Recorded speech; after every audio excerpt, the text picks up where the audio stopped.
Salut tout le monde. Alors ici, vous avez une fonction réelle f définie sur l'intervalle fermé 0 plus infini. Si j'appelle C indice f sa courbe représentative dans un repère orthonormé par exemple. Alors, vous avez ici 4 propositions qui concernent les branches infinies de CF. Bien, alors, puisque l'ensemble des définitions de f est l'intervalle fermé 0 plus l'infini et que la fonction est visiblement continue sur l'intervalle ouvert 0 plus l'infini, donc si la courbe de f admet une asymptote verticale, alors ça ne peut être que la droite d'équation x égale 0. Et ceci sera réalisé lorsque la limite de f de x quand x tend vers 0 plus ce sera égal plus ou moins l'infini. Donc, ce qu'on va faire, on va chercher la limite de f de x quand x tend vers 0 plus. Bon, cette limite ne va pas être calculée directement parce qu'on a une forme indéterminée. Nous avons 1, limite exponentielle x quand x tend vers 0 plus, c'est 1. Puis vous avez 0 fois moins l'infini, parce que la limite de L de x moins 1 moins 1, c'est égal à moins l'infini moins 1 moins 1, c'est-à-dire c'est égal à moins l'infini. Moins l'infini fois 0, c'est une forme indéterminée. Alors, donc, pour lever l'indéterminé, donc on va développer l'expression de f, on va développer la parenthèse. Alors, comme ça, on a une limite usuelle x ln de x, c'est 0 lorsqu'il tend vers 0 plus. Donc, notre limite, ça sera donc exponentielle 0, c'est-à-dire 1, plus 0, limite usuelle de x ln de x quand x tend vers 0 plus, puis moins 0 fois e plus 1, donc c'est 0, moins 0 fois e plus 1, c'est 0. Donc, au final, la limite de f de x quand x tend vers 0 plus, c'est 1. C'est pas plus infini, c'est pas moins infini, c'est un nombre réel. Donc, la droite d'équation x égale 0 ne va pas être une asymptote verticale de CF. Conclusion, la courbe CF n'admet pas d'asymptote verticale. Puis, puisque la fonction f est définie sur l'intervalle fermé 0 plus infini, l'ensemble de définition c'est l'intervalle fermé 0 plus infini, alors si CF admet une asymptote horizontale, alors ça ne peut être qu'au voisinage de plus l'infini. Et ceci sera réalisé lorsque la limite de f de x quand x tend vers plus l'infini est égale à un nombre réel.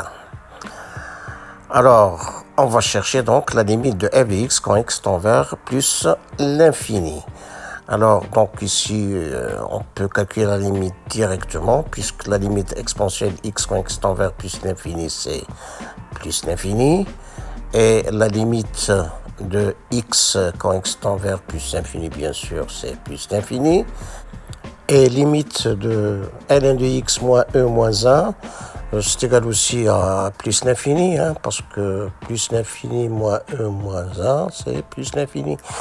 Donc la limite de x facteur de ln de x moins e moins 1 quand x tend vers plus l'infini, c'est plus l'infini. Donc avec la limite de exponentielle x quand x tend vers plus l'infini, c'est plus l'infini. Ça vous donne donc la limite de f de x quand x tend vers plus l'infini, c'est plus l'infini. Et plus l'infini n'appartient pas à R. Donc, CF n'admet pas d'asymptote horizontale.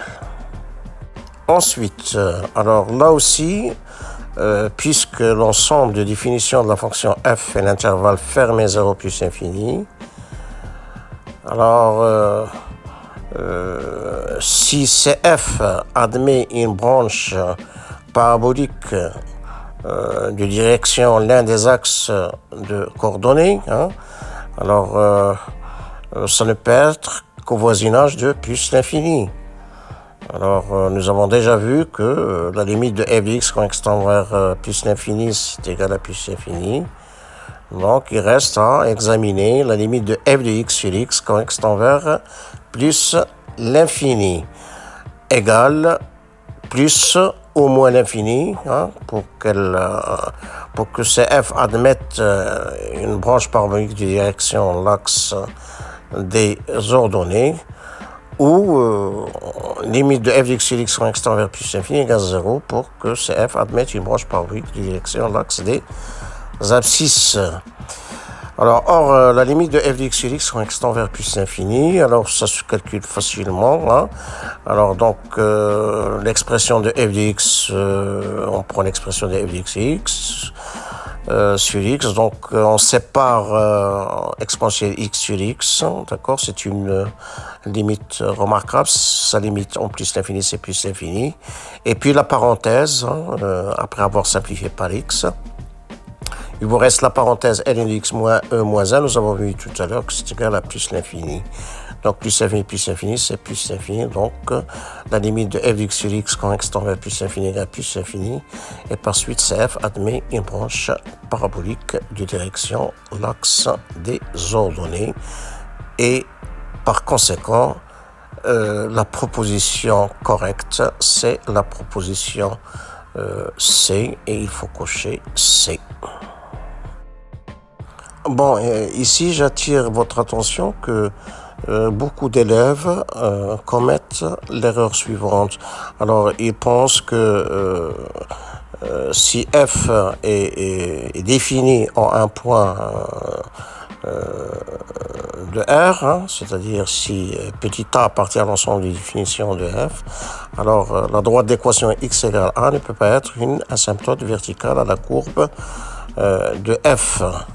Alors, ceci est faux, hein, parce que le fait que la droite d'équation x égale a soit une asymptote verticale de la courbe de f, alors il suffit hein, que la limite de f de x quand x tend vers a, ou a plus ou a moins, soit égale à plus ou moins l'infini.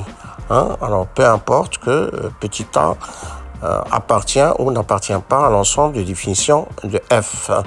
Alors ici, je vous donne un petit exemple. Hein? Je considère la fonction f définie comme vous la voyez sur votre écran. Hein? D'accord? Alors, vous allez remarquer ici que CF admet trois asymptotes verticales, bien que la fonction f soit définie sur l'ensemble de définitions de la fonction f, soit l'intervalle fermé 0 plus l'infini. Alors en effet, la limite de f de x quand x tend vers 0 plus, hein, c'est bien égal à moins l'infini, hein, facile à voir. Puis la limite de f de x quand x tend vers 2, hein, alors là aussi, c'est égal à moins l'infini, hein, facile à voir. Puis la limite de f de x quand x tend vers 3, hein, facile à voir, c'est égal à moins l'infini. Hein. Donc les droites d'équation respectives x égale 0, x égale 2 et x égale 3 sont bien des asymptotes verticales de la courbe CF. Notez que la limite de f de x quand x tend vers 1, c'est égal à ln de 2. D'accord? Donc, ln de 2 appartient à R. Donc, la droite d'équation x égale 1 n'est pas une asymptote verticale de la courbe de f. Notez que ces trois droites sont les seules asymptotes verticales de CF, hein, puisque f est contenu en tout point petit a, hein, de l'ensemble de l'intervalle ouvert 0 plus l'infini, hein, privé de 1, 2 et 3. Hein, parce que tout simplement, hein, la limite de f de x quand x tend vers a, d'accord, ça sera égal à f de a. Hein. F de a appartient à R, bien sûr. Et par suite, la droite d'équation x égale a, hein, ne va pas être une asymptote verticale, hein, de la courbe CF. Bon, ici, j'ajoute un autre petit exemple, hein. Alors, il s'agit d'une fonction que j'ai notée petit g, hein. Alors, dans l'ensemble des définitions, c'est R, hein, tout entier. Alors, je l'ai défini comme vous la voyez sur votre écran. Alors, et pourtant, vous allez voir, hein, même si son ensemble défini sur R, donc vous allez voir que, hein, vous allez remarquer que sa courbe admet une infinité, hein, d'asymptotes verticales, hein. Alors, ce sont les droites d'équation x égale pi sur 2 plus kpi, hein, avec k appartient à z. Voilà, c'est tout pour cette rubrique. Merci de votre attention. Au revoir et à bientôt.